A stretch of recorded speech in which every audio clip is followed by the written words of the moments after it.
kepada Bapak Ibu guru semua yang sudah menyempatkan diri dan menyisihkan waktu untuk bisa hadir bersama-sama dalam kegiatan diseminasi penerapan budaya positif di sekolah yang akan disampaikan oleh saya sendiri. Bisa ke next slide dulu.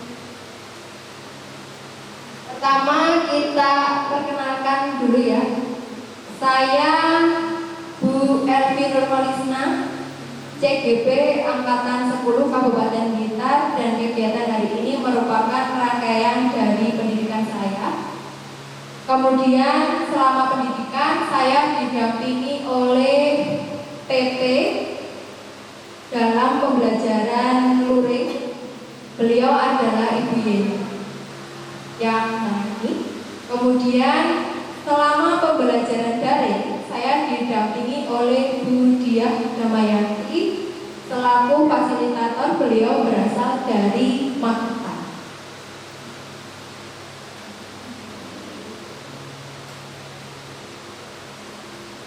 Kemudian materi yang akan kita pelajari berkaitan dengan penerapan budaya positif di sekolah, dimulai dengan memahami apa yang dimaksud dengan disiplin positif. Kalau kata-kata disiplin, Bapak Ibu guru tentu sudah paham nih, maksudnya disiplin itu seperti apa. Yang di sini disiplin positif diharapkan proses disiplin yang diterapkan oleh anak-anak maupun Bapak Ibu guru itu bersifat berkelanjutan, berkepanjangan. Sebelum kita masuk ke materi yang serius, di sini saya ingin mengajak Bapak Ibu bermain. Kira-kira apa permainannya?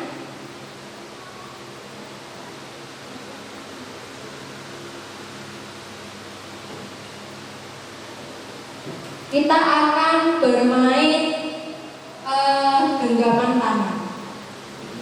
Boleh menggenggam semua tangannya, diangkat ke atas ya. Sebelum itu saya mohon Bapak Ibu membayangkan satu hal yang paling berharga dalam diri Bapak Ibu semua. Kita semua tentu punya hal yang sangat berharga dalam hidup. Bisa apapun itu, bayangkan itu dan masukkan ke dalam kepala tangan Bapak Ibu guru semua. Ya, sudah. Sekarang saya butuh 2 orang untuk maju ke depan. Kira-kira siapa yang mau? Bu Tiara, silakan Bu. Sama Pak Hari aja.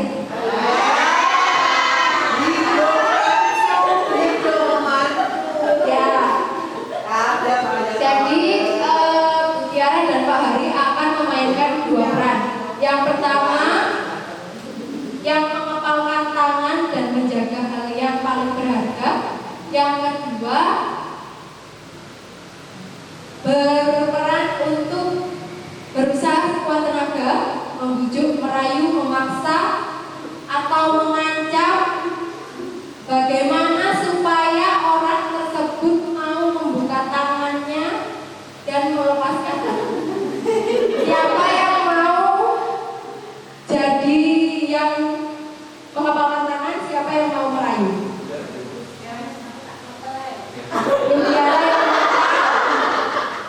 Pak Hari yang membujuk ya Pak? Boleh membujuk, merayu.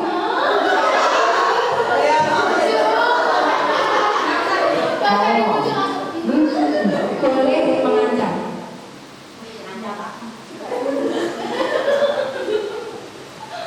Putih yang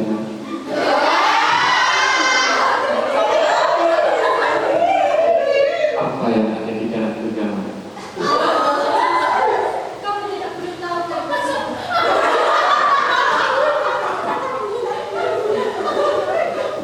Aku sangat ingin mendengarnya Bu. Apa? Apakah Anda ingin menyerahkannya dengan baik-baik atau saya paksa?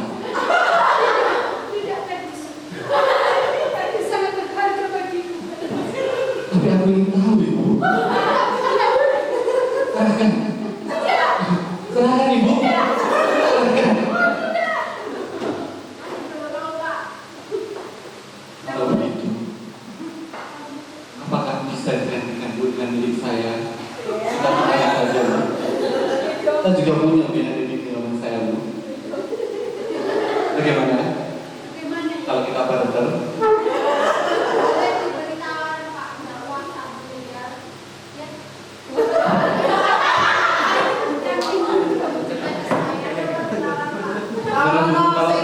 Berapa Bu? Kalau misalkan kata boleh berjalan ya? Jalan-jalan Bu. Umroh.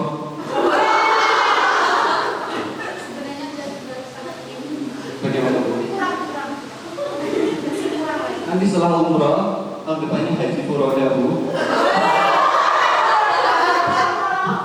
Terus tahun depannya lagi keliling-keliling Eropa Bu. Gimana? Belum penting Bu hari ini Bu. Apakah itu cukup untuk membiayai perjalanan umroh kita? Maaf, karena belum ada bukti ATM Anda nominalnya berapa, jadi tidak saya. Dan serahkan saja. Tidak. Serahkan saja. Tidak. Serahkan saja Bu. Pak Ari tidak berhasil merayu dan membujuk Bu Tiara.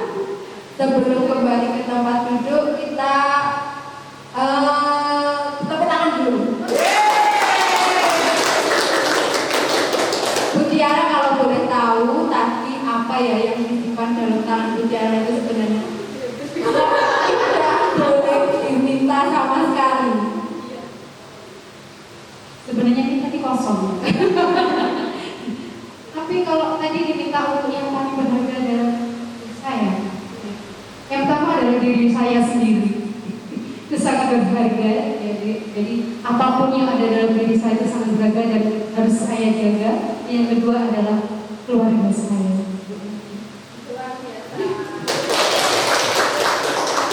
Terima kasih kepada Bu Tiara dan Pak Hari. Kalau Pak Hari apa Pak tadi yang berharga? Kalau saya berharga adalah istri saya Bu.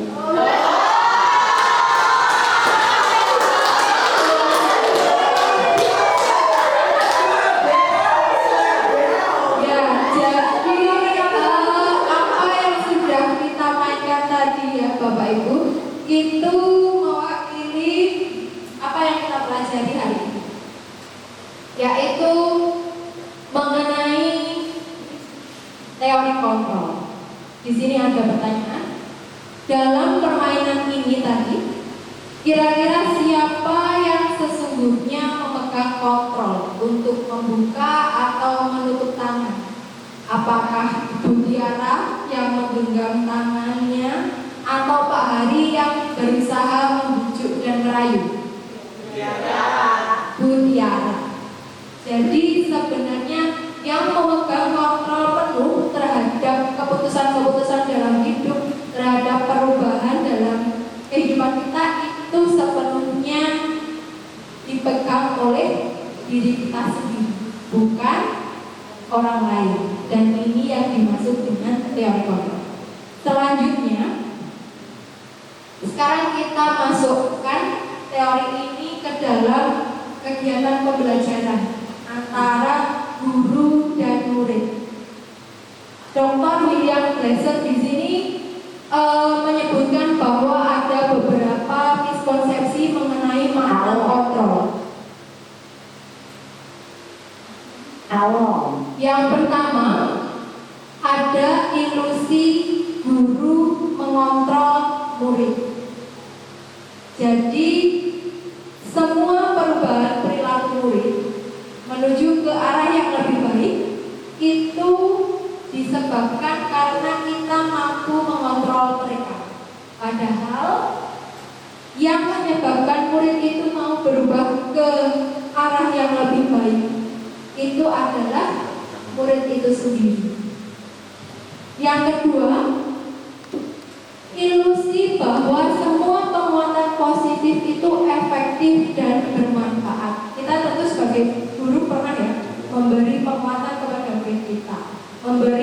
kemudian kepada murid kita. Dengan harapan apa kira-kira? Kalau misal kita memberi penguatan atau pujian itu, harapan Bapak Ibu untuk apa? Ada positif, penyemangat dia. Untuk menyemangati dia agar terus berbuat baik. Hal ini efektif jika kita lakukan 1 kali, 2 kali. Tetapi kalau kita lakukan secara terus-menerus, malah justru membuat murid itu kehilangan keinginannya sendiri.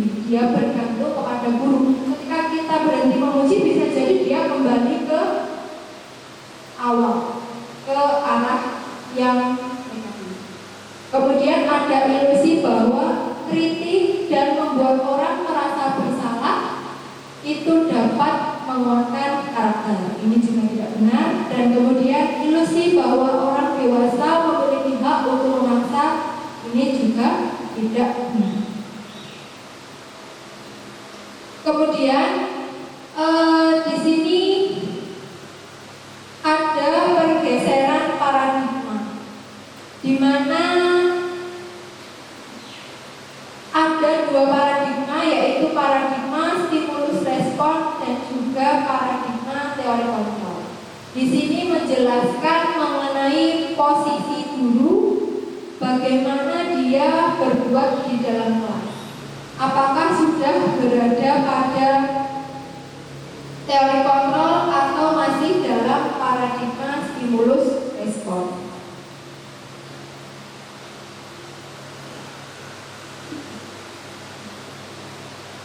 Terdapat beberapa perbedaan. Sambil saya menjelaskan, mungkin Bapak Ibu bisa sambil merefleksi kembali apakah saya sudah berada di kondisi ideal. Idealnya kita sudah harus memahami teori kontrol.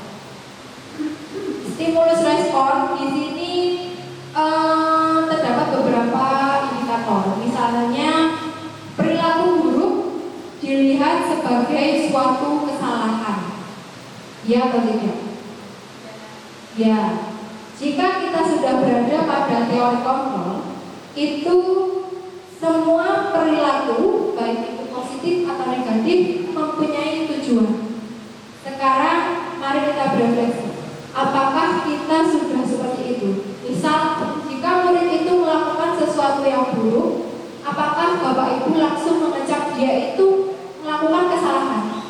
Atau Bapak Ibu sudah memiliki pengertian anak itu berbuat seperti itu pasti ada alasannya.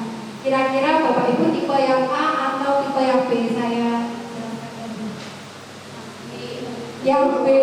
Luar biasa ya. Berarti Bapak Ibu semua sudah berada pada kondisi ideal, sudah mendukung lingkungan yang positif di sekolah.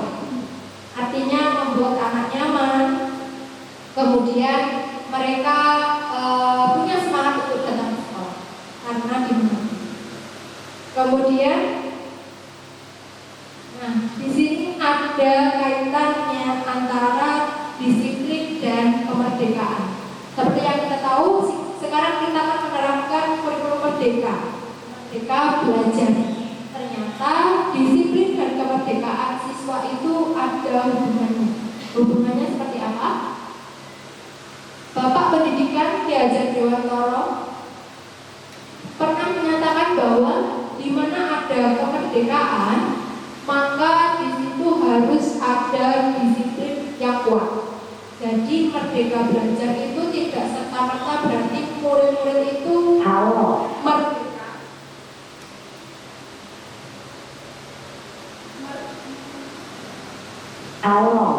Bluetooth mode. Merdeka atau bebas bisa berbuat semaunya, tetapi tetap ada proses disiplin dalam kegiatan sehari-hari. Karena menurut Bapak Ki Hajar Dewantara itu, disiplin itu sebenarnya bersifat self disiplin atau kita sendiri yang mewajibkan diri kita dengan sekeras-kerasnya. Tetapi jika kita tidak mampu menggerakkan diri kita sendiri untuk bersikap disiplin, kita tetap perlu pihak ketiga untuk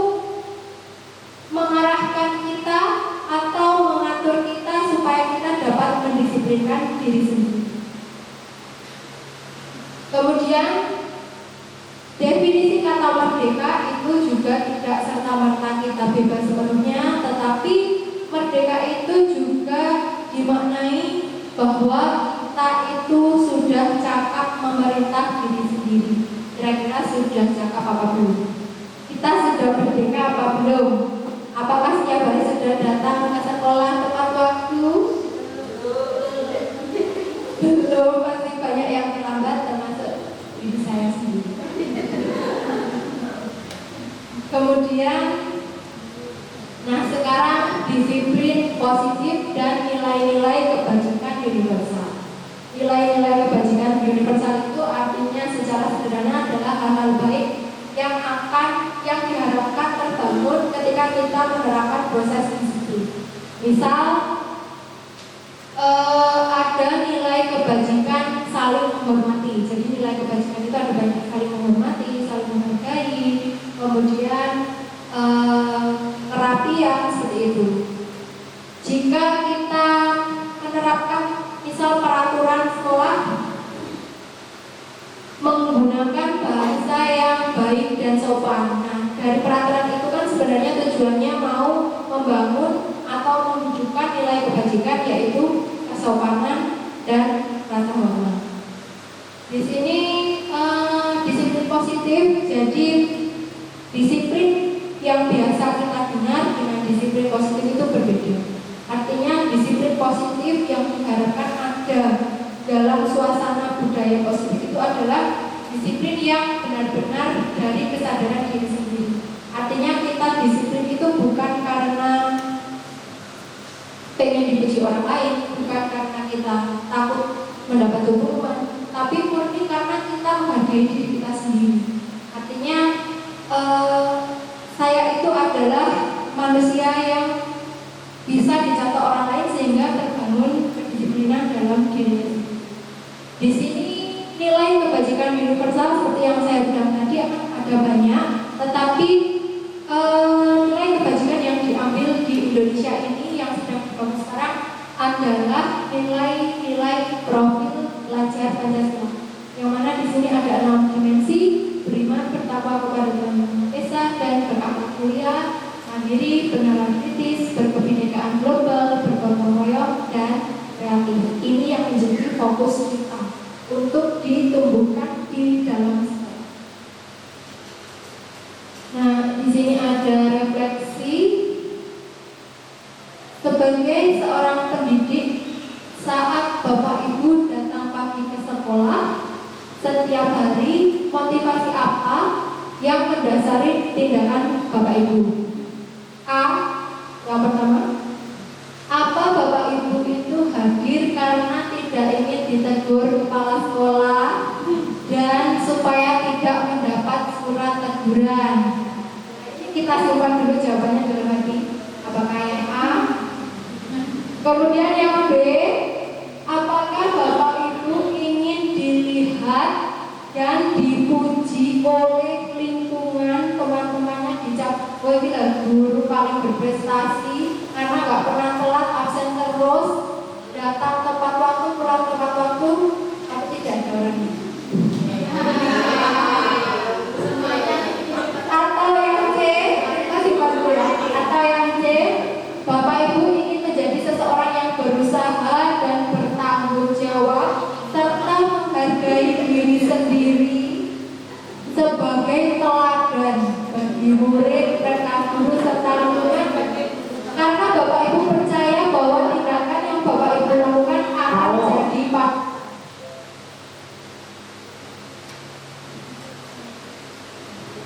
Along Bluetooth mode. Nah, dari jawaban yang sudah Bapak Ibu simpan dalam hati tadi, coba Bapak Ibu tuliskan dalam post-it ini. Tidak usah diberi nama ya, karena ini rahasia. Kalau sudah, bisa ditempel di depan, di sebelah sini.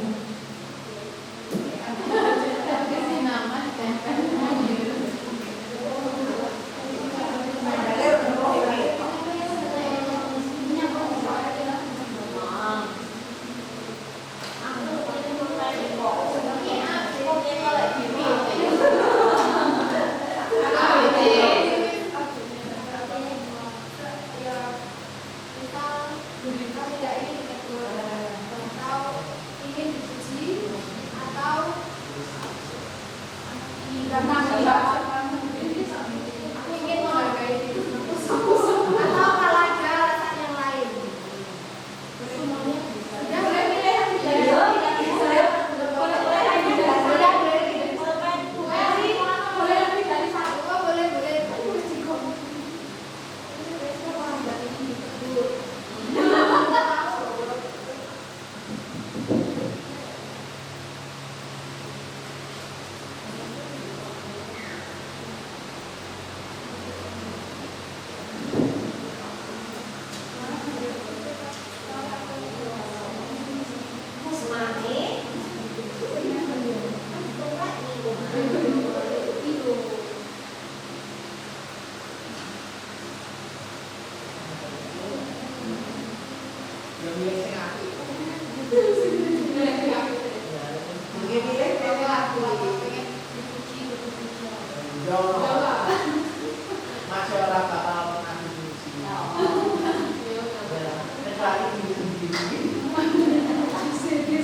ditulis deskripsi nih Bu Elma. Jadi kan ada mana motivasi yang paling kuat atau ada perubahan oh aku sebelumnya karena dihukum Oh aku nomor dua. Ada kan nomor dua ya Bu. Ya setidaknya butuh validasi.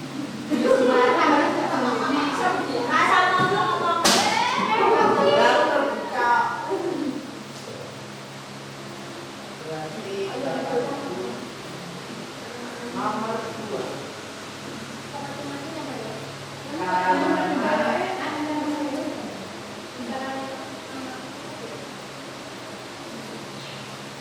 Karena validasi bagian dari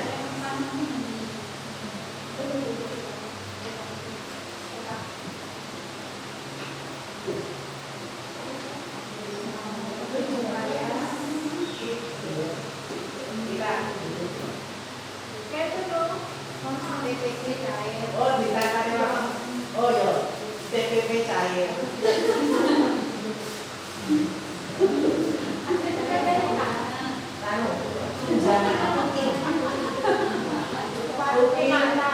cair tanpa potongan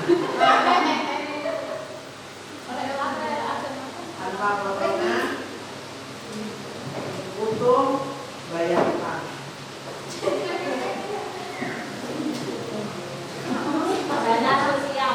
Dana sosial, dinas sosial, banyak sumbangan, jadi harus TPP ya. Nomor dua itu karena validasi bagian dari prestasi.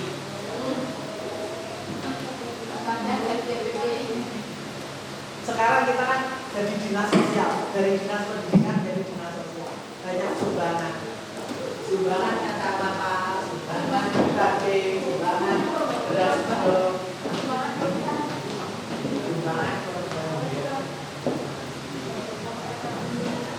Baik, saya akan membaca sekilas hasil refleksi Bapak Ibu semua. Di sini ada yang masih tidak ingin ditegur, ada yang sudah merasa bertanggung jawab terhadap dirinya sendiri, ada yang Alarm. Bluetooth mode. ada yang ingin TPP-nya cair, ada yang ingin apa lagi nih ya? Ada yang ingin namanya tidak disebutkan di grup dinas dan lain-lain. Nah, di sini bisa saya simpulkan bahwa kebanyakan sepertinya motivasi yang mendasari perilaku Bapak Ibu guru itu semua masih berasal dari luar. Kalau masih seperti itu, bisa jadi muridnya juga seperti itu juga. Kalau tidak diseneni atau dimarahi ya tidak mau berubah. Nah, ini adalah teori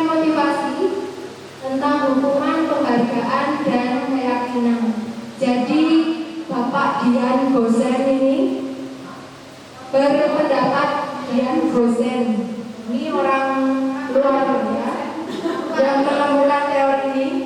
Beliau berkata bahwa ada 3 motivasi yang mendasari perilaku manusia.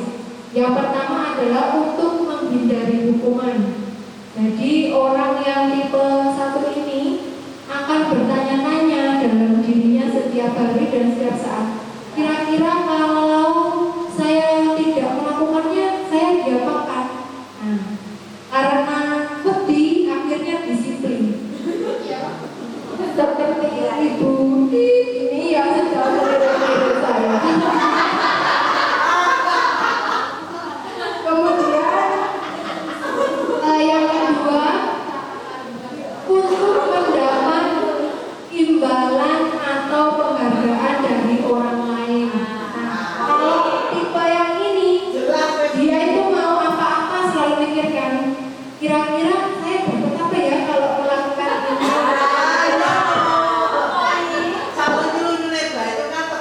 Ya, ini sepertinya Ibu Ibe seperti ini. Kemudian tipe yang terakhir, untuk menjadi orang yang diri kita sendiri inginkan dan ingin menghargai diri sendiri. Ini dari yang melihat saya sepertinya tidak ada di sini. Tidak ada yang seperti ini.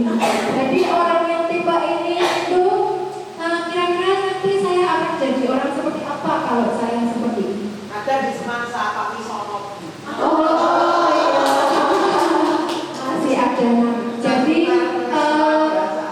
idealnya itu kita harus ada di tipe yang ketiga.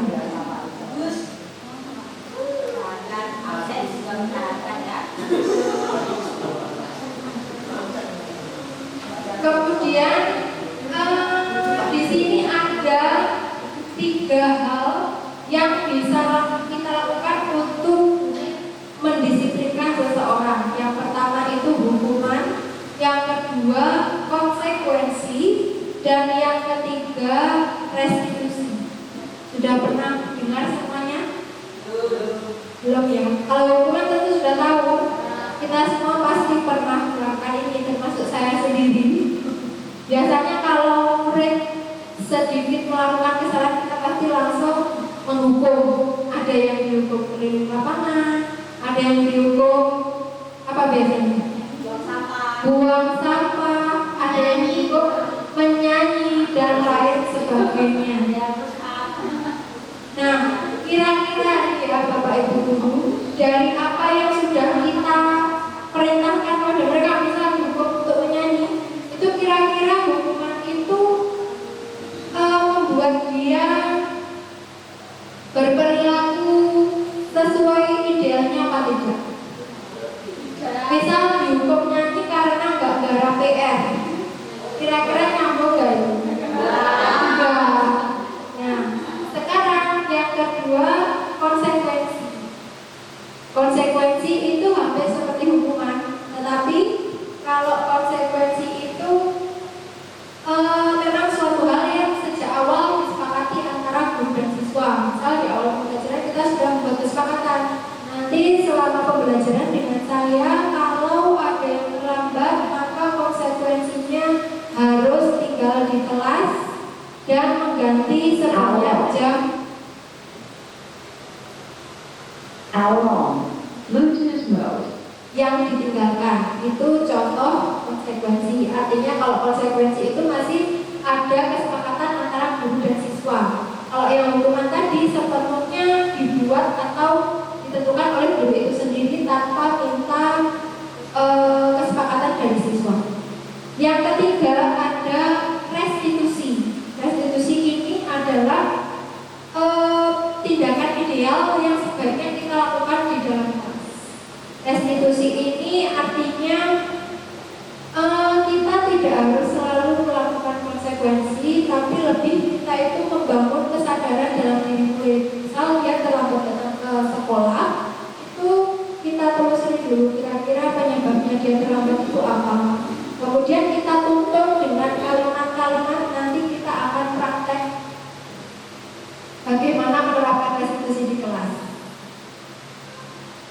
Nah, selanjutnya keyakinan kelas.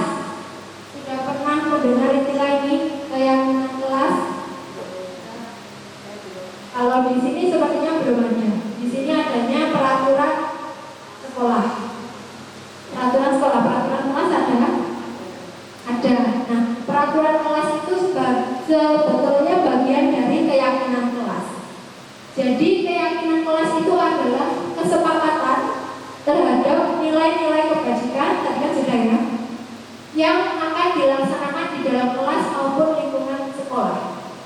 Misalnya, mengapa kita memiliki peraturan tentang penggunaan helm pada saat mengendarai kendaraan roda 2? Maka kemungkinan jawabannya adalah untuk keselamatan. Untuk keselamatan ini, polisi membuat peraturan harus memakai helm saat berkendara. Kemudian yang kedua, kenapa kita harus menggunakan masker dan mencuci tangan setiap saat pada saat pandemi dulu? Ini tentunya jawabannya untuk kesehatan atau keselamatan diri sendiri. Jadi nilai-nilai kebajikan yang ingin kita munculkan atau kita bangun itu diwujudkan melalui peraturan-peraturan. Nah, sekarang pertanyaannya, kenapa kok disebut keyakinan kelas tetapi bukan peraturan kelas?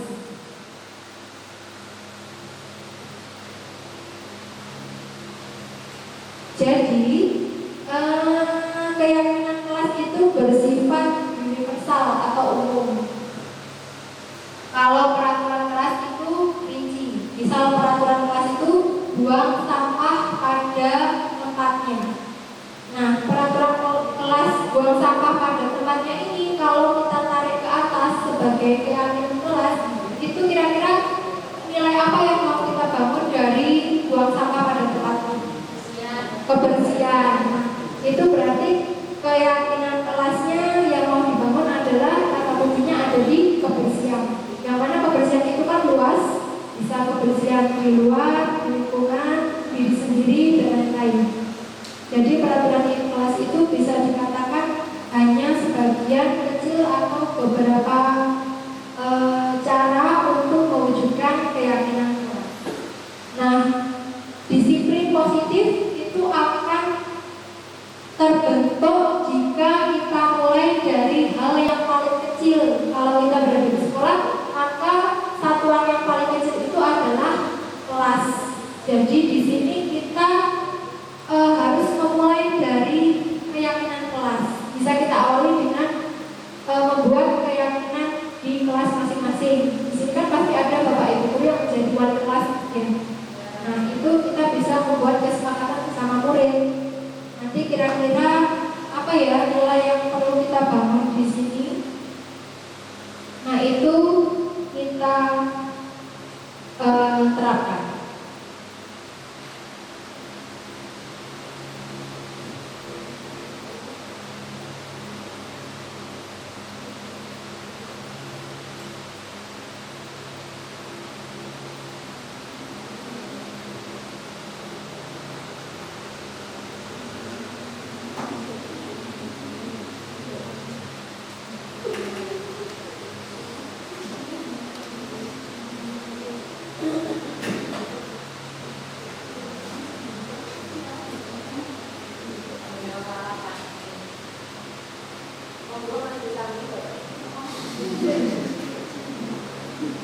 How long?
How long Bluetooth mode.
Baik Bapak Ibu semua, di sini kita akan melihat contoh penerapan pembuatan keyakinan kelas.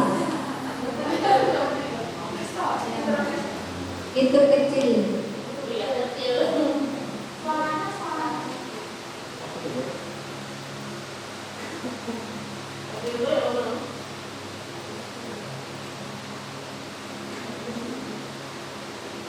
Itu wali kelasnya menyiapkan kertas,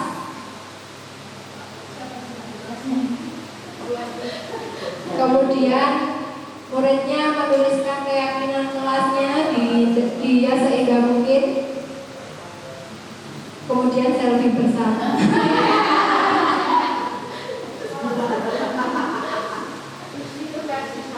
Itu yang secara singkatnya. Nah, ini secara lebih jelasnya. Nah, itu gambar yang pertama.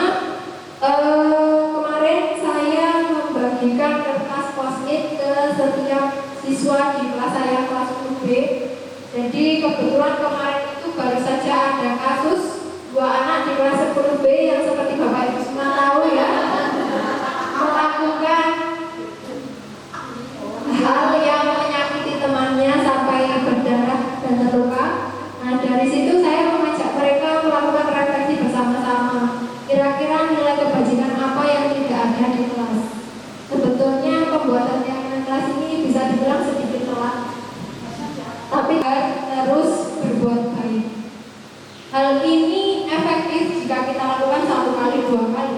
Tetapi kalau kita lakukan secara terus-menerus, malah justru membuat murid itu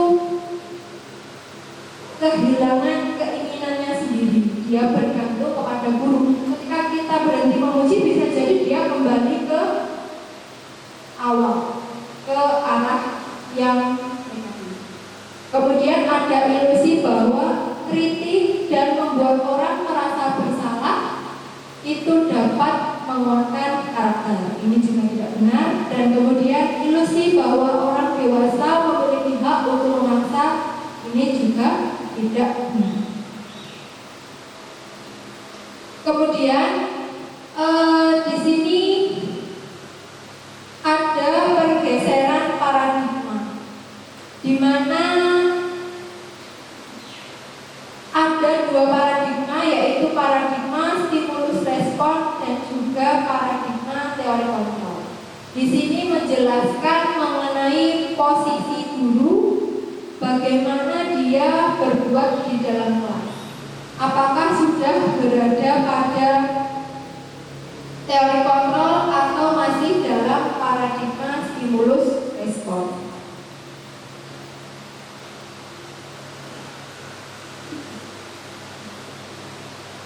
Terdapat beberapa perbedaan. Sambil saya menjelaskan, mungkin Bapak Ibu bisa sambil merefleksi kembali apakah saya sudah berada di kondisi ideal. Idealnya kita sudah harus memahami teori kontrol. Stimulus respon di sini terdapat beberapa indikator. Misalnya perilaku buruk dilihat sebagai suatu kesalahan. Ya atau tidak? Ya. Jika kita sudah berada pada teori kontrol, itu semua perilaku, baik itu positif atau negatif, mempunyai tujuan. Sekarang mari kita berefleksi. Apakah kita sudah seperti itu? Misal, jika murid itu melakukan sesuatu yang buruk, apakah Bapak Ibu langsung mengecap dia itu melakukan kesalahan? Atau Bapak Ibu sudah memiliki pengertian anak itu berbuat seperti itu pasti ada alasannya. Kira-kira Bapak Ibu tipe yang A atau tipe yang B? Saya yang B. Luar biasa ya, berarti Bapak Ibu semua sudah berada pada kondisi ideal, sudah mendukung lingkungan yang positif di sekolah. Artinya membuat anak nyaman, kemudian mereka punya semangat untuk datang ke sekolah karena dimengerti. Kemudian, nah di sini ada kaitannya antara disiplin dan kemerdekaan. Seperti yang kita tahu, sekarang kita akan menerapkan kurikulum merdeka belajar. Ternyata disiplin dan kemerdekaan siswa itu ada hubungannya. Hubungannya seperti apa? Bapak Pendidikan Ki Hajar Dewantara pernah menyatakan bahwa di mana ada kemerdekaan, maka di situ harus ada disiplin yang kuat. Jadi merdeka belajar itu tidak serta-merta berarti murid-murid itu merdeka.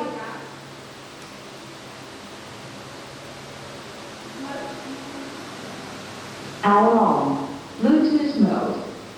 Merdeka atau bebas bisa berbuat semaunya, tetapi tetap ada proses disiplin dalam kegiatan sehari-hari.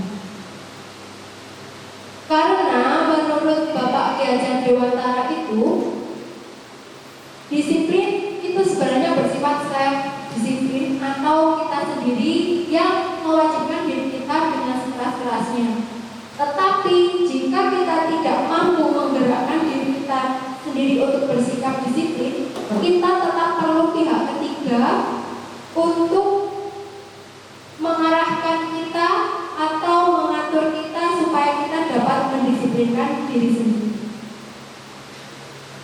Kemudian definisi kata merdeka itu juga tidak serta-merta kita bebas sepenuhnya, tetapi merdeka itu juga dimaknai bahwa kita itu sudah cakap memerintah diri sendiri. Kira-kira sudah cakap apa belum? Kita sudah merdeka apa belum? Apakah setiap hari sudah datang ke sekolah tepat waktu? Belum, pasti banyak yang terlambat termasuk diri saya sendiri. Kemudian, nah sekarang disiplin positif dan nilai-nilai kebajikan universal. Nilai-nilai kebajikan universal itu artinya secara sederhana adalah hal-hal baik yang diharapkan terbangun ketika kita menerapkan proses disiplin. Misal ada nilai kebajikan saling menghormati. Jadi nilai kebajikan itu ada banyak, saling menghormati, saling menghargai, kemudian kerapian seperti itu. Jika kita menerapkan misal peraturan sekolah menggunakan bahasa yang baik dan sopan. Nah, dari peraturan itu kan sebenarnya tujuannya mau membangun atau menunjukkan nilai kebajikan, yaitu kesopanan dan rasa hormat. Di sini disiplin positif, jadi disiplin yang biasa kita dengar dengan disiplin positif itu berbeda. Artinya disiplin positif yang diharapkan ada dalam suasana budaya positif itu adalah disiplin yang benar-benar dari kesadaran diri sendiri. Artinya kita disiplin itu bukan karena pengen dipuji orang lain, bukan karena kita takut mendapat hukuman, tapi murni karena kita menghargai diri kita sendiri. Artinya saya itu adalah manusia yang bisa dicontoh orang lain sehingga terbangun kedisiplinan dalam diri. Di sini nilai kebajikan kebajikan universal seperti yang saya bilang tadi akan ada banyak, tetapi nilai kebajikan yang diambil di Indonesia ini yang sedang dibangun sekarang adalah nilai-nilai profil pelajar Pancasila. Yang mana di sini ada 6 dimensi: beriman, bertakwa kepada Tuhan Yang Maha Esa, dan berakhlak mulia, mandiri, benaran kritis, berkebinekaan global, bergotong royong, dan kreatif. Ini yang menjadi fokus kita untuk ditumbuhkan di dalam sekolah. Nah, di sini ada refleksi sebagai seorang pendidik. Saat Bapak Ibu datang pagi ke sekolah setiap hari, motivasi apa yang mendasari tindakan Bapak Ibu? A. Yang pertama, apa Bapak Ibu itu hadir karena tidak ingin ditegur kepala sekolah dan supaya tidak mendapat surat teguran? Kita simpan dulu jawabannya dalam hati. Apakah yang A? Kemudian yang B, apakah Bapak Ibu ingin dilihat dan dipuji oleh lingkungan, teman-temannya dicap, oh ini lah guru paling berprestasi karena nggak pernah telat, absen terus, datang tepat waktu, pulang tepat waktu, tapi tidak ada orang itu. Atau yang C, kita simpan dulu ya. Atau yang C, Bapak Ibu ingin menjadi seseorang yang berusaha dan bertanggung jawab serta menghargai diri sendiri sebagai teladan bagi murid, rekan guru, serta lingkungan, karena Bapak Ibu percaya bahwa tindakan yang Bapak Ibu lakukan akan jadi pak.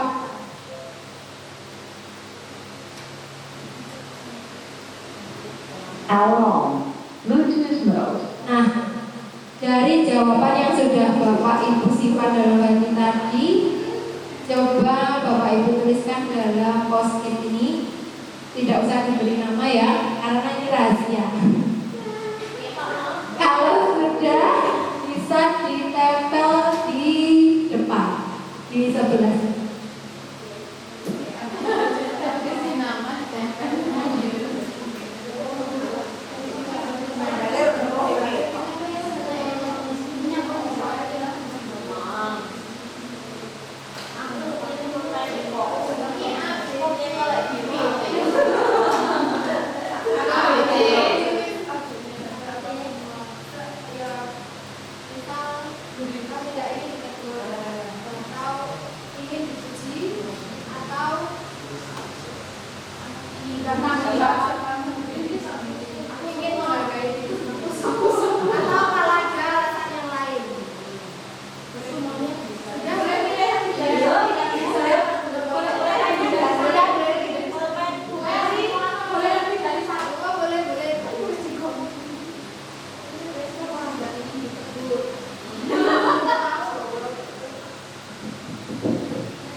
Tidak apa-apa daripada tidak sama sekali. Yang pertama ini saya minta mereka masing-masing menuliskan satu nilai kebajikan, kemudian ditempel di depan kelas. Jadi di depan kelas ada 35 post-it. Setelah itu saya mengajak ketua kelasnya untuk memilih nilai kebajikan yang disepakati. Jadi dari 35 nilai itu ada beberapa yang sama, itu kita jadikan satu sampai akhirnya kita mendapat 7 nilai Jadi kalimat keyakinan kelas itu tidak boleh banyak seperti peraturan, tetapi hanya sedikit, minimal 3, maksimal 7. Supaya apa? Supaya murid-murid dalam kelas itu bisa mengingatnya dan mempraktekannya. Kalau terlalu banyak kan lupa. Kemudian dari 7 nilai kebajikan itu disusun bersama-sama kalimat keyakinan kelas. Nah, ini adalah hasil keyakinan kelas yang dituliskan oleh siswa kelas 10B. Ada 7 nilai. Yang pertama, kami murid yang beriman bertakwa kepada Tuhan Yang Maha Esa. Beriman bertakwa itu kan diwujudkan melalui banyak hal, bisa sholat tepat waktu, berdoa sebelum mulai pelajaran dan sebagainya. Yang kedua, kami murid yang bertanggung jawab. Jadi ini berupa keyakinan kita itu seperti ini. Jadi kita harus jadi orang sesuai yang kita yakini. Berbeda kan kalimatnya dengan peraturan. Kalau peraturan kan tidak, dilarang membuang sampah, jangan berbicara kotor dan sebagainya. Kalau keyakinan kelas ini kalimatnya selalu positif, kita tidak boleh menggunakan kalimat negatif. Betul begitu ya Bu Tiara, bahasa Indonesia. Kemudian yang ketiga, kami guru dan murid yang saling menyayangi dan menghormati. Kejadian di 10B kemarin itu kan termasuk contoh tidak saling menyayangi dan tidak menghormati teman sebabnya, sehingga mereka melakukan hal itu. Kemudian yang keempat, kami murid yang mampu bekerja sama. Selanjutnya kami guru dan murid yang solid. Yang keenam, kami guru dan murid yang menjunjung tinggi keadilan. Dan yang terakhir, kami murid-murid yang semangat.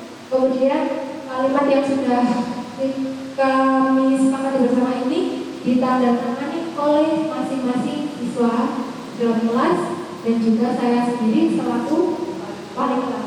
Nah, setelah disepakati, keyakinan ini ditempel di belakang kelas sehingga setiap saat mereka masuk kelas, berada di dalam kelas, mereka melihat, mengingat apa yang diyakini dan menerapkannya. Nah, sekarang apa yang terjadi kalau siswa itu melanggar, tidak seperti apa yang mereka yakini? Maka idealnya kita tidak boleh memberi hukuman. Kita juga sebaiknya tidak melakukan konsekuensi, tetapi kita harus menerapkan restitusi. Ini nilai-nilai kebajikan yang dituliskan kemarin.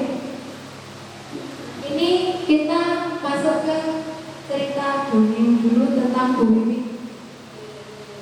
Jadi ada seorang ibu guru namanya Bu Wiwi. Beliau adalah guru wali kelas 11 di SMA Pelita Hati. Dia sedang bingung menghadapi ulas salah satu murid di kelasnya yang bernama Bambang. Bambang ini apa ya, Bang? Bambang ini dikeluhkan oleh teman-temannya. Jadi teman-teman satu kelas itu mendatangi Bu Wiwi dan mengeluh kalau si Bambang ini sering sekali meminta bekal makan siang mereka dengan paksa, jalui maem. Jika Bapak Ibu menghadapi situasi seperti Bu Wiwi, kira-kira apa yang Bapak Ibu guru lakukan? Melakukan pendekatan kepada Bambang. Ada lagi? Menghukum Bambang? Tidak. Memberikan makanan Bambang setiap hari? Tidak. Nah, menurut Bapak Ibu kira-kira apa alasan Bambang melakukan itu? Tidak membawa bekal, mungkin tidak punya uang saku, terus mungkin nakal, mungkin tidak dimasakkan dan sebagainya. Ibunya jadi TKW. Bapaknya pergi pas mana? Kemudian kira-kira alasan Bambang apa? Nah, ini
kegiatan dan lain-lain. Yang kedua, kebebasan. Kebebasan itu artinya yang ingin bebas, tidak ingin menjadi pribadi yang sepenuhnya diatur. Kemudian yang ketiga, kebutuhan kesenangan. Kesenangan itu merupakan How long? Luteus mode. kebutuhan hidup juga. Yang keempat, kebutuhan penguasaan. Yang kelima dan terakhir adalah kebutuhan kasih sayang dan rasa diterima. Jika murid melakukan hal yang negatif seperti ini, seperti itu pasti untuk memenuhi kebutuhan dasar. Misalnya di kasus Bambang tadi, jika kita memanggil Bambang karena ada temannya, terus kita tanya Bambang, kenapa kamu minta bekal teman-teman? Jika jawabannya Bambang itu adalah karena lapar dan tidak punya uang, maka artinya hal yang dilakukan Bambang itu adalah untuk memenuhi kebutuhan dasar bertahan hidup, naluri bertahan hidup. Yang kedua, jika Bambang itu menjawab, karena saya merasa senang Bu, kalau saya seperti itu, teman saya jadi perhatian sama saya. Maka kalau seperti itu, Bambang itu sedang memenuhi kebutuhan dasar kasih sayang dan rasa diterima. Dia tidak mendapatkan itu secara penuh sehingga berusaha memenuhinya dengan cara seperti tadi. Yang ketiga, jika dia menjawab bahwa merasa hebat karena temannya jadi takut dan menuruti keinginan, itu artinya dia sedang berusaha memenuhi kebutuhan penguasaan. Dia pengen diakui bahwa dia itu paling berani, paling hebat dan sebagainya. Yang keempat, kalau dia menjawab saya bosan dengan bekal yang dibawakan ibu, lauknya cuma itu saja, tidak pernah ganti, maka bisa jadi dia sedang memenuhi kebutuhan hidup, yaitu kebebasan. Artinya dia tidak ingin monoton, ingin berbeda-beda. Kemudian kalau dia menjawab karena iseng saja dan menikmati ekspresi wajah teman-temannya yang kesal karena menurutnya itu lucu, maka sebetulnya kebutuhan hidup yang sedang dipenuhi Bapak itu adalah rasa senang atau kesenangan. Mungkin di rumah dia tidak punya adik, tidak punya kakak, jadi rasa senangnya dipenuhi dengan cara seperti itu. Nah, sebagai guru kita harus memahami kebutuhan dasar ini supaya terhadap apapun yang dilakukan murid, kita itu harus selalu berpikir kira-kira saya ini kebutuhan dasar apa ya yang tidak terpenuhi, dan hal atau solusi atau tindakan kita terhadap murid tersebut harus tepat sasaran, loh. Akan tepat sasaran kalau kita bisa mendeteksi kebutuhan dasarnya. Nah, di sini ada beberapa contoh kasus sekaligus untuk melatih pemahaman kita bersama mengenai kebutuhan dasar. Misal, di sini ada kalimat ibu guru bilang, aku tidak boleh bersenandung sewaktu mengerjakan tugas. Katanya kelas harus tenang, tidak ada suara. Padahal kan aku suka dan senang menyanyi. Kira-kira si murid ini menyanyi di kelas karena apa? Kebutuhan kesenangan, ya betul. Seperti mutiara yang selalu menyanyi setiap saat. Yang kedua, ibu guru tidak punya palu hari ini, padahal aku pakai jepit rambut baru. Kira-kira kebutuhan apa yang diinginkan si murid ini?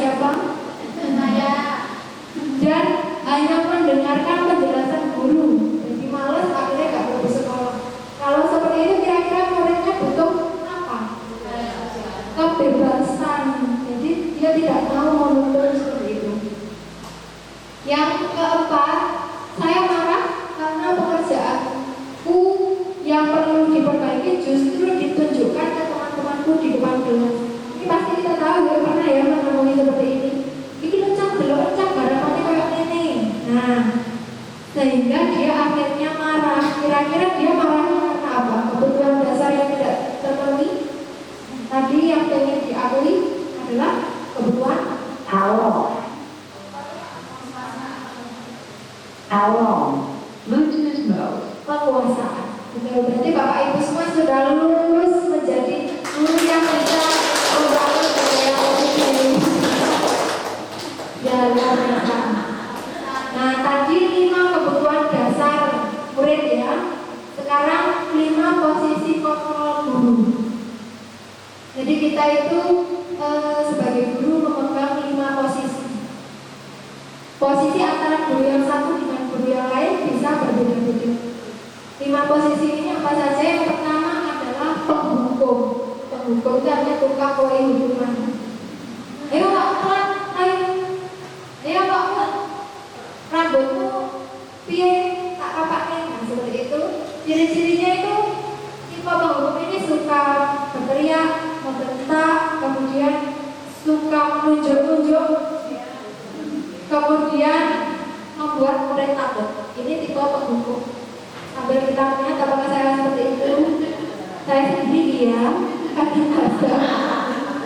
Yang kedua, posisi pembuat rasa bersalah. Kalau rasa bersalah ini dia lebih lembut kata-katanya, tetapi bisa membuat murid itu terpuruk karena membuat rasa bersalah. Misalnya seperti ini, kamu kok mesti telat terus kayak pergi sekolah, kamu nggak memikirkan perasaan orang tuamu ya? Sudah bayar mahal di sini kamu, tapi kamu selalu telat setiap hari. Nah itu kan menimbulkan rasa menyesal. Ya kalau berjalannya kuat, kalau tidak jadi depresi. Nah ini kan posisi pembuat rasa bersalah. Maaf ya ada yang merasa ya. Enggak, saya juga pernah seperti itu. Yang ketiga, posisi teman. Jadi dari 5 posisi, posisi teman itu sudah ada di tengah-tengah. Posisi teman itu cenderung kita dekat dengan murid, bahkan kadang-kadang kebablasan muridnya malah lama gitu ya. Contohnya, ya wes kalau ini nggak apa-apa, dulu nanti jangan seperti itu ya. Yang keempat, posisi pemantau. Pemantau di sini ada sanksi atau konsekuensi. Jadi ini bukan hukuman ya, kalau di sini istilahnya konsekuensi. Dan ini nggak apa-apa. Misal seperti kesepakatan kalau kamu terlambat, kamu harus menulis apa atau kamu harus mengerjakan tugas apa, itu berarti kita ada di posisi pemantau. Nah, posisi ideal kita itu seharusnya berada pada posisi manajer. Manajer itu menuntun, kan manajer ya, manajer itu menuntun. Jadi misal kalau ada murid yang terlambat itu ditanya, kamu kenapa terlambat? Kemudian kalau misal kamu terlambat, nanti kamu akan melakukan apa supaya tidak terlambat lagi. Jadi keputusan perubahan diri itu diserahkan kepada aktif. Kita hanya menuntun dan menyadarkan mereka. Seperti itu. Kalau konsekuensi kan masih sifatnya kita memerintah gitu kan. Kalau yang manajer posisi ideal ini, kita sudah membiarkan murid untuk memiliki motivasi intrinsik atau motivasi dari dalam untuk berubah. Dan posisi ini juga merupakan posisi yang berkaitan dengan teori yang tadi saya sebutkan, yaitu teori restitusi.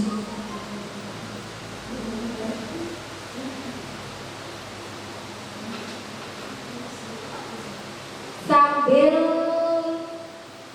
menunggu, mungkin tadi post-itnya masih ada. Mari kita tuliskan lagi posisi kontrol diri kita sekarang di tahap mana. Apakah kita itu merupakan penghukum, membuat rasa bersalah, atau teman, atau pemantau, atau manajer? Boleh menuliskan lebih dari satu. Kadang saya penghukum, kadang teman, kadang saya pembuat rasa bersalah, kadang manajer.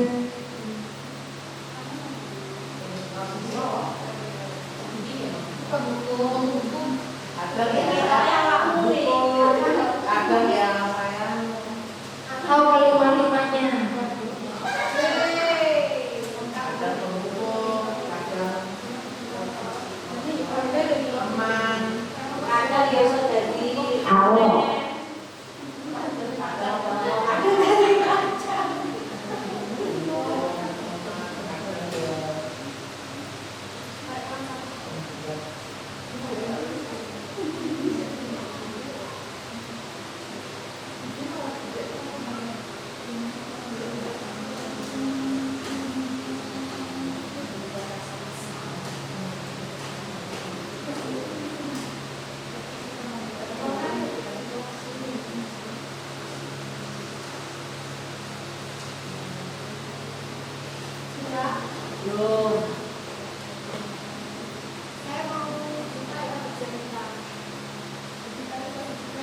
Bu, ini Bu, ini nanti ada sertifikatnya loh Bu.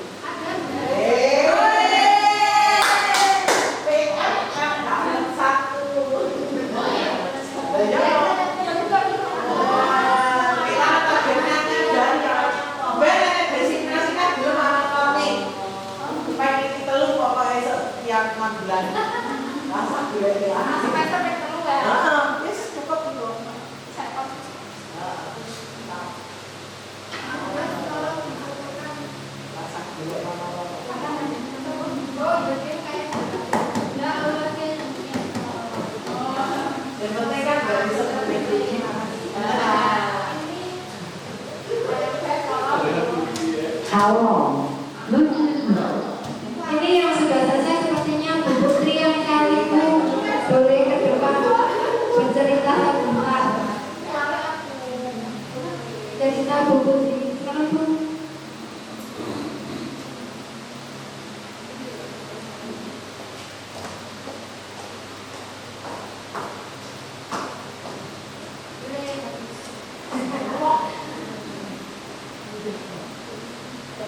Kalau saya lebih ke pembuat rasa bersalah, karena saya sering melakukannya seperti itu. Karena apa? Mungkin anak-anak biar timbul kesadaran. Biasanya kan saya kuliah dikatakan Bu Elvi tadi, kamu misalkan terlambat kan jarang. Ketika mengerjakan malas-malasan, kayak gitu kamu ingat orang tua kamu bekerja di luar sana. Mungkin ada yang panas-panas atau semuanya enggak tahu seperti apa. Kamu di sini enak-enakan kasih uang saku ke sekolah, berangkat ke sekolah, beli jajan di sekolah, pulang lagi, pulang enggak bawa ibu. Kalau muridnya biasanya diam aja.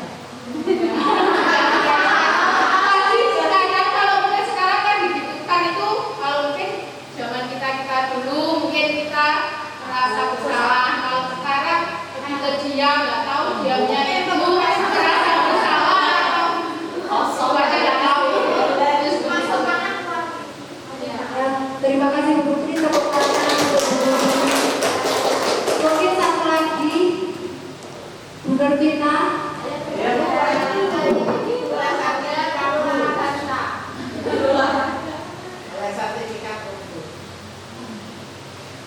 Ya, kalau menurut saya kalau saya itu kadang-kadang juga kebetul, kadang itu saya juga seperti macan, kadang saya itu dari dulu bisa menjadi teman, ya, karena mereka itu kadang-kadang di rumahnya itu mungkin ada yang bapak ibunya cerai, atau mungkin juga ada yang ibunya ke luar negeri, nah itu kadang anak-anak itu perlu perhatian juga, begitu berarti. Nah, misalnya ya, tapi saya itu kadang nggak tega loh ya sebenarnya. Iya, sebenarnya nggak tega, tapi ya mau gimana lagi. Seperti misalnya anak-anak itu datang terlambat. Misalnya mereka datang terlambat itu, saya nggak mungkin menghukum anak harus push up, harus sit up, kan nggak mungkin. Ya mungkin hanya menyanyikan lagu nasional seperti itu Bu Elvi. Coba sekarang kamu terlambat, alasannya apa? Nah, terus alasannya dan sebagainya. Coba sekarang nyanyikan lagu nasional yang kamu hafalkan. Nah, itu sudah. Tepuk tangan semuanya.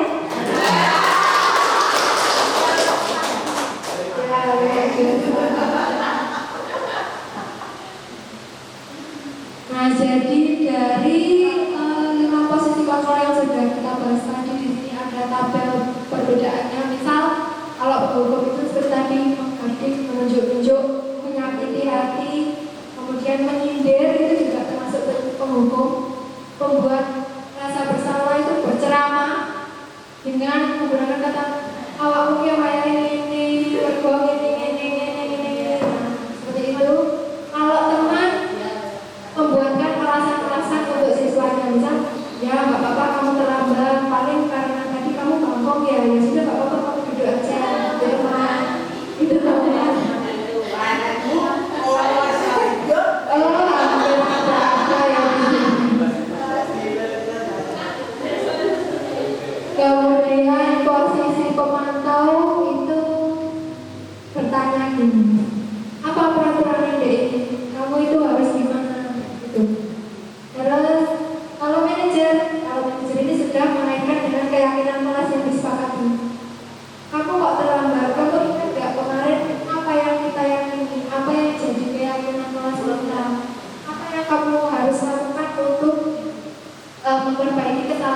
Jadi fokusnya adalah bagaimana anak itu bisa merubah perilaku, bisa merubah dirinya sendiri supaya tidak melakukan hal yang sama.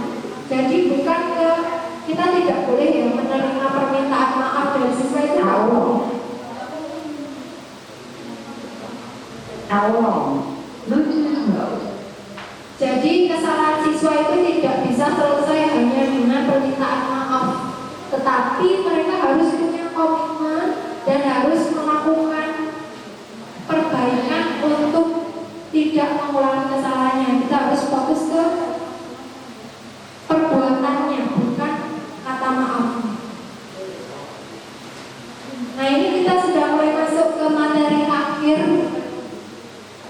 tentang segitiga restitusi.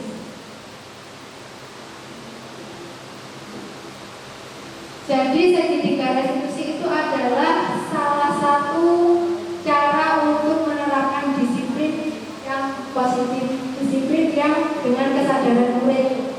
Ada 3 cara untuk menerapkan segitiga restitusi, 3 langkah. Yang pertama itu adalah dengan menstabilkan identitas. Menstabilkan identitas ini, jadi misal ada murid yang terlambat, itu kan pasti dia merasa takut. Aku kok disunati guruku, nanti saya diapakan, nanti saya dimanakan.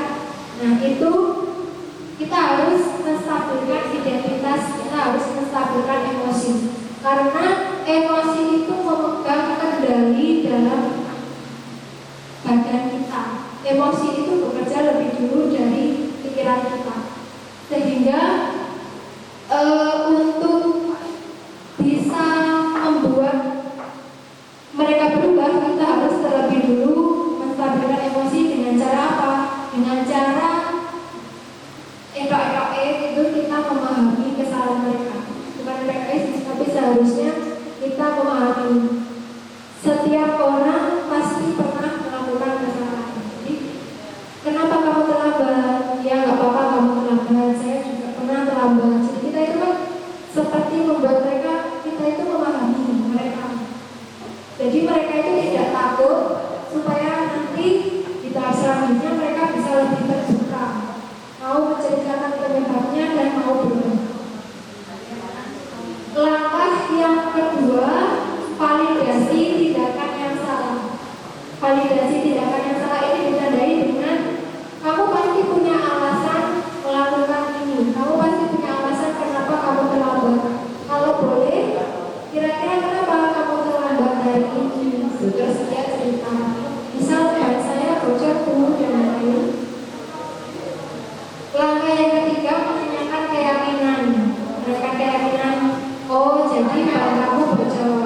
Tetapi kan kita di kelas punya keyakinan, yaitu kita harus bersikap disiplin. Disiplin itu termasuk kita tidak boleh datang terlambat datang ke sekolah. Kalau kalian datang ke sekolah itu terlambat, apakah sesuai dengan keyakinan kita? Tidak. Kalau tidak, berarti kamu harus bagaimana besok supaya tidak terlambat. Jadi keputusannya itu diputuskan oleh murid sendiri, tidak didikte oleh kita.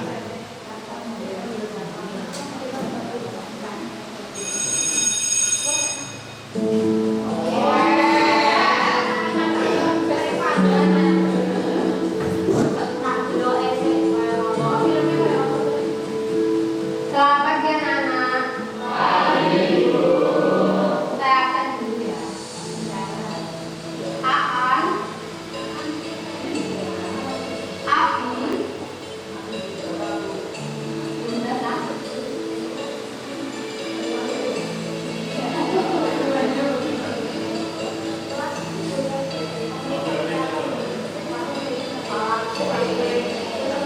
Abi, saya tahu tidak ada manusia yang sempurna. Ini mencerminkan identitas. Pasti pernah melakukan kesalahan. Saya juga pernah terlambat datang ke sekolah. Tetapi sebisa mungkin kita harus bisa mengendalikan diri supaya tidak mengulangi kesalahan yang sama.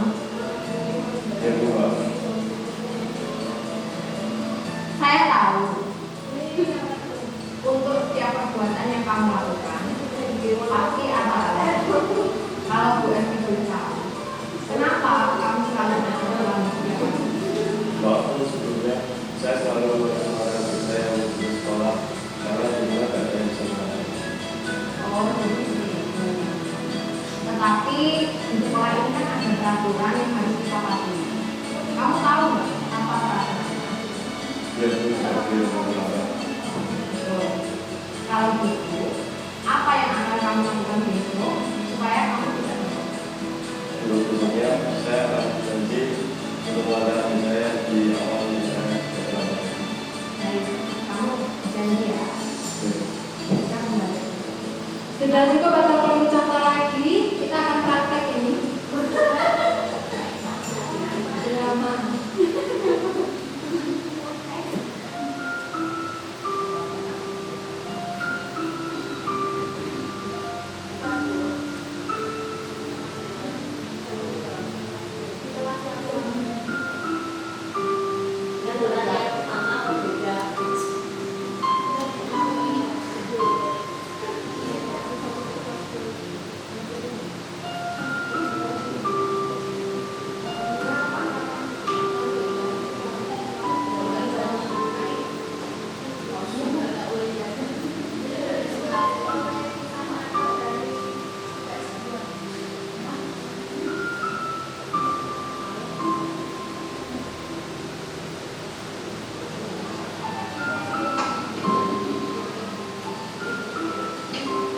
Ya, silakan duduk.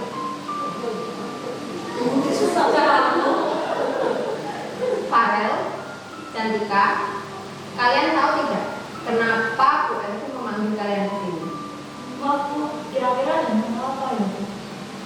Jadi tadi saya baru saja mendapat laporan kalau Ulia itu selama ini selalu dikucilkan di dalam kelas. Apa itu benar? Kan gak cuma kita Bu yang menentukan, teman-teman sekolah juga gak suka sama kuliah itu. Tunggu. Jadi begini, Bu Elvi tidak mencari siapa yang salah dalam hal ini. Tetapi Bu Elvi memanggil kalian adalah supaya kalian bisa ikut menyelesaikan masalah ini. Bu Elvi tahu kita semua berhak merasa suka atau tidak suka terhadap seseorang. Tetapi semua itu pasti ada alasannya kan? Iya sih. Nah, mungkin maksud kalian bersikap seperti itu adalah untuk membuat Ulia sadar dan mau berubah atas sikapnya. Tapi bukankah ada cara yang lebih baik? Kalian kan juga tidak tahu kenapa Ulia bersikap seperti itu. Tapi Ulia itu pendiam, gak mau bergaul sama teman sekolah. Nah, dan kita yang ikut. Jadi itu tadi yang dapat saya sampaikan mengenai penerapan budaya positif di sekolah.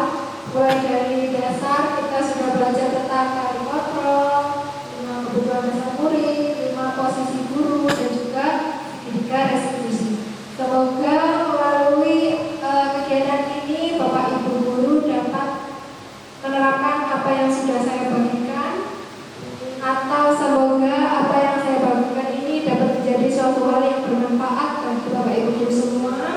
Semoga saya dan Bapak Ibu semua bersama-sama kita bisa mewujudkan lingkungan yang positif untuk anak-anak sehingga nanti tercipta budaya yang positif di sekolah kita bersama. Mohon maaf atas segala kekurangan dan terima kasih atas kehadiran Bapak Ibu guru semua. Sampai berjumpa di kesempatan-kesempatan berikutnya dengan saya